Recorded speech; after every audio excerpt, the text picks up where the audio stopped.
Bonjour à toutes et à tous et bienvenue sur Grand Lille TV pour cette nouvelle édition du Rendez-vous de l'Écho. Et aujourd'hui, nous accueillons sur le plateau René Philippe. Bonjour. Bonjour Adrien. Alors vous êtes président du CR. Vous allez nous présenter en deux mots quand même cette société mutuelle, santé, prévoyance, courtier également pour tout ce qui concerne donc ces prévoyances, ces contrats de santé. Vous étiez déjà venu il y a Absolument. 3 ans sur Grand Lille TV. Absolument. Quelques nouveautés donc à nous présenter, mais rappelez-nous vraiment votre métier en deux mots. Ah bien, notre métier, ça a toujours été la protection donc, de la personne. Donc assurance santé, assurance de prévoyance. Voilà, c'est vraiment notre credo et notre créneau. Avec un établissement fort dans la région Nord-Pas-de-Calais Avec notamment. une très belle implantation, en effet, nous sommes des gens du nord de la France et nous sommes très implantés sur cette belle région.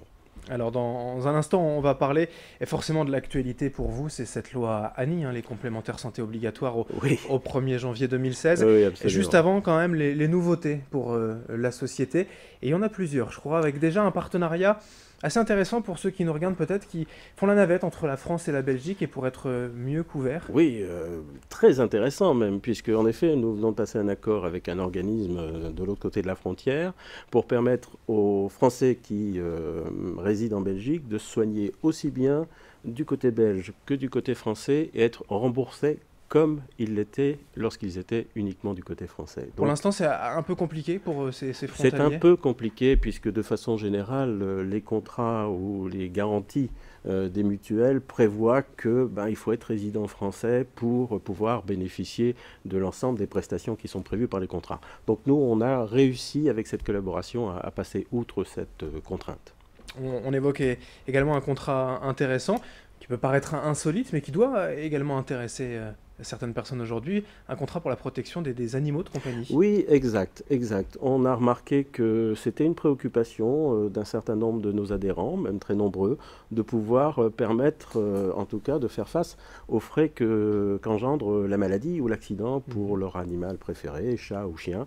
Et donc, nous venons de créer cette mutuelle pour les animaux de compagnie et c'est tout frais puisque cette garantie a été lancée il y a à peine un mois. Mais c'est une assurance comme pour les humains, je veux dire, qui peut couvrir des frais de santé. Comme on pourrait la souscrire pour soi-même, à cette différence qu'il n'y a pas aujourd'hui de sécurité sociale pour les animaux.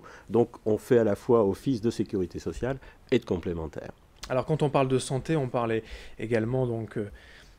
j'allais dire de prévoir un peu, mais vaut mieux prévenir que guérir. Et donc, vous avez également un contrat qui va peut-être aider finalement les gens à s'aider eux-mêmes, en fait, pour lutter contre la sédentarité avec un coaching santé, des choses comme ça. Alors ça, c'est une innovation assez extraordinaire, même vraiment formidable, parce que nous avons réussi, avec une start-up de la région, à mettre au point un contrat qui va suivre l'évolution de l'activité physique de nos adhérents. C'est-à-dire que plus ils feront d'activité physique, et on ne leur demande pas de s'inscrire dans une salle de sport ni de faire un marathon, mais moins ils vont être sédentaires, plus ils vont avoir d'activité physique, et plus la cotisation de leur mutuelle, leur complémentaire santé, va baisser. Comment vous allez faire? Vous allez contrôler leurs mouvements, s'ils bougent dans la journée? Évidemment, ça c'est le travail de cette start-up. Ils ont mis au point ce qu'on appelle un tracker d'activité avec des algorithmes extrêmement compliqués auxquels je ne comprends absolument rien,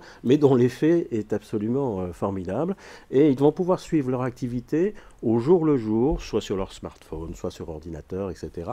Et contrairement, parce que évidemment ce sont des choses qui existent déjà, mais là ça existe avec une précision telle que c'en est assez bluffant. Et donc grâce à cela, eh bien, nous allons pouvoir, entre guillemets, jouer sur ce qu'on appelle, un assureur appelle toujours ça la sinistralité, c'est-à-dire les remboursements qu'il effectue.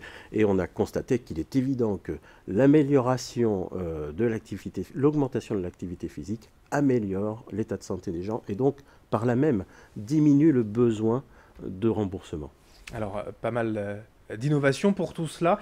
Il y a aussi une campagne de recrutement lancée par UCR. Oui, exact. On a mis, donc, l'année 2015 a été vraiment l'année de mise en place de partenariats importants.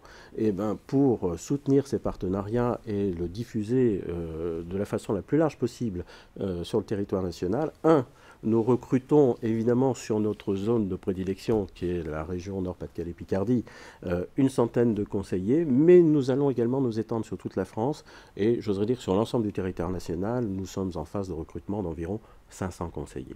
On aura certainement l'occasion d'y revenir. Donc ces innovations, ce Je recrutement l'espère, pour oui. UCR. Je vous pose quand même la question, on est à un mois maintenant de cette mise en application de cette loi ANI, la complémentaire obligatoire, pour les entreprises. Alors c'est positif ou pas? Ça va changer quoi? Alors, ça aurait dû changer des choses. Ça va les changer, mais peut-être pas dans le bon sens.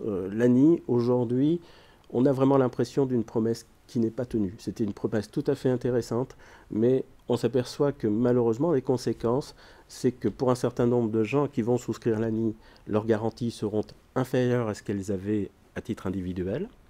Alors, économiquement, et donc ils vont s'y retrouver en coût immédiat, mais peut-être pas en remboursement. Et sinon d'autres qui voudront pouvoir avoir des garanties au moins équivalentes à ce qu'ils avaient avant à titre individuel, risquent de payer plus cher qu'ils ne payaient avant, d'autant plus que leur cotisation, entre guillemets, va être fiscalisée. Les entreprises sont prêtes aujourd'hui déjà pour le 1er janvier? Alors les entreprises se préparent, c'est une obligation réglementaire, légale, hein. Les entreprises se préparent bien entendu, mais avec difficulté, manque d'informations, enfin tout ce qui... Et vous savez que les fins d'année sont toujours très chargées, donc automatiquement ça pose de grandes difficultés, mais elles se préparent bien entendu. Merci René et Philippe d'être venus nous éclairer sur ces dossiers. C'est avec plaisir. Les nouveautés donc du CR et puis effectivement cette actualité dans votre branche. Merci. Merci à vous.